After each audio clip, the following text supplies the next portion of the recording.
मैं अक्षिता त्यागी। मैं शिवम कुमार। स्वागत है आपका हमारे YouTube चैनल DSVV टीवी पर। उन दिनों में क्या तो बात थी जब कागज़ की चिट्ठियों में थोड़े से शब्दों में पूरे जज्बात बयां हो जाते थे। जी हाँ, मैं बात कर रहा हूँ उन्हीं दिनों की जब इंटरनेट और मोबाइल की दुनिया कहीं गुम सी थी, या यूँ कह दें ये हमारे आवश्यकताओं से परे था। डाक के माध्यम से हम अपनी बातों और जज्बातों को एक दूसरे तक पहुँचाया करते थे और बिना देखे संचार किया करते थे। डाक नाम हमें उन दिनों से जोड़ देता है जब व्यापार हेतु विदेशों में आयात निर्यात हुआ।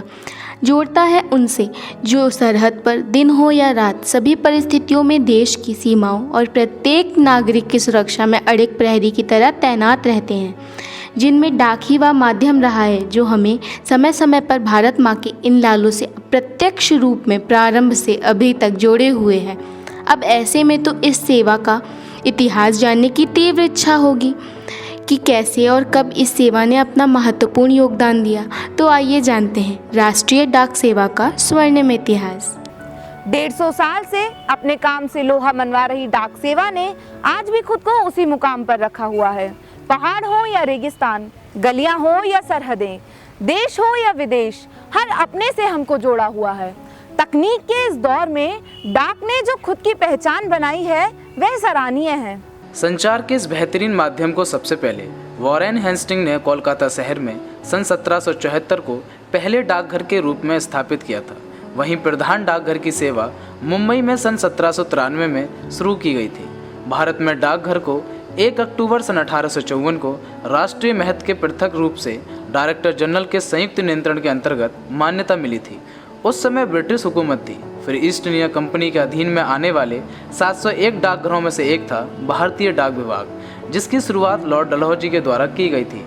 इन सभी का एकमात्र उद्देश्य था कि डाक एक दूसरे से संचार का बेहतर माध्यम बन सकें और व्यापार वृद्धि में सहायता कर सकें। यह एक ऐसा माध्यम है जिसे लाइफलाइन कहने में कोई संकोच नहीं होता। यह आज भी बड़े बड़े सरकारी दफ्तरों में कागजों के लेन देन में इस्तेमाल किया जाता है।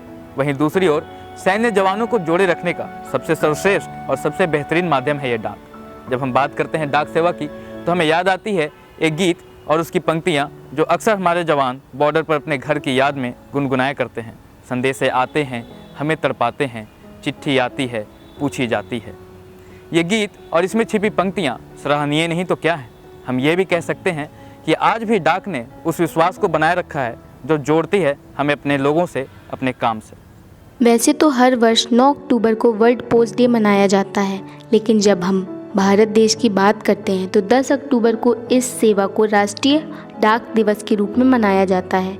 इसका मुख्य उद्देश्य राष्ट्रीय डाक संगठन इंडिया पोस्ट की सेवा को याद दिलाना है, उनके योगदान को याद दिलाना है, जिसने कोई महामारी आई हो या भारत पर कोई संकट आ पड़ा हो, सभी परिस्थितियों में अपने काम को निरंतर रूप से जारी रखा और व्यापार से लेकर निजी जिंदगी तक के विकास में अपनी अहम भूमिका निभाकर डाक ने हर समय अपनों के बीच संपर्क बनाए रखा है।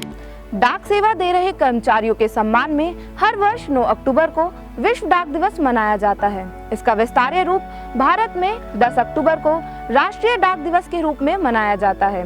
भारतीय डाक सेवा विश्व में सबसे व्यापक रूप से कार्यरत सरकारी डाक सेवा है। इस वर्ष डाक दिवस की थीम पोस्ट फॉर प्लेनेट, जिसका उद्देश्य बढ़ते क्लाइमेट क्राइसिस की ओर लोगों का ध्यान केंद्रित कर इसमें पोस्टल सर्विसेज की भूमिका निर्धारित करना है। दरवाजा खोलो जरा, डाकिया अंकल खड़े हैं, फिर खोलो खत अपना, कई जज्बात पड़े हैं। आप सभी को राष्ट्रीय डाक दिवस की हार्दिक शुभकामनाएं। भारत देश से संबंधित ऐसे ही महत्वपूर्ण जानकारियों के लिए जुड़े रहें हमारे चैनल DSVV टीवी पर। और इस वीडियो से जुड़े आपके कोई सुझाव हो तो कमेंट बॉक्स में लिखें। प्रणाम, धन्यवाद।